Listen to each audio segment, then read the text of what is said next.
আমি জারদ হিসাবে স্বীকৃতি পাইছি। আমি আমাকে জারদ বলা হয়েছে। আমার দোষ কি ছিল? আমি তো শুধু আপনাদের ভোটের ব্যবস্থা করছিলাম, আমি তো কারোর সাথে কোনো ঝামেলা করি নাই।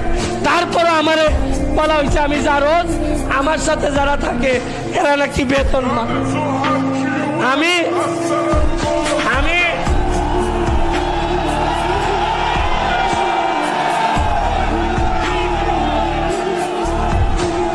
আমি আমি আপনাদেরকে একটা কথা বলে শেষ করি। আমার কারো উপর রাগ নাই। দেশের স্বার্থে, এলাকার স্বার্থে আমার কোনো শত্রু নাই। আমার চরম শত্রু যিনি, তারেও আমি বন্ধুত্বের হাত বাড়াই। আমি বলি আসেন আমরা সবাই মিলে সোনারঘাট মাধবপুরকে বঙ্গবন্ধুর সোনার বাংলা বানাই। আমি আপনাদেরকে আরেকটা কথা বলে শেষ করব।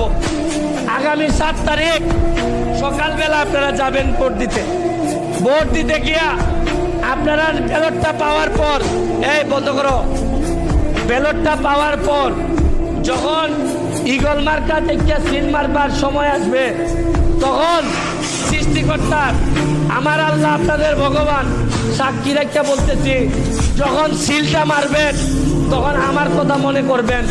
আমি তো আপনাদের সামনে থাকবো না, এমনভাবে সিলটা মারবেন আমি যেন টের পাই এইটা ঈগলের সিল না, আমার কলিজার মধ্যে মোহর মাইরা দিচ্ছেন আপনারা, মোহর।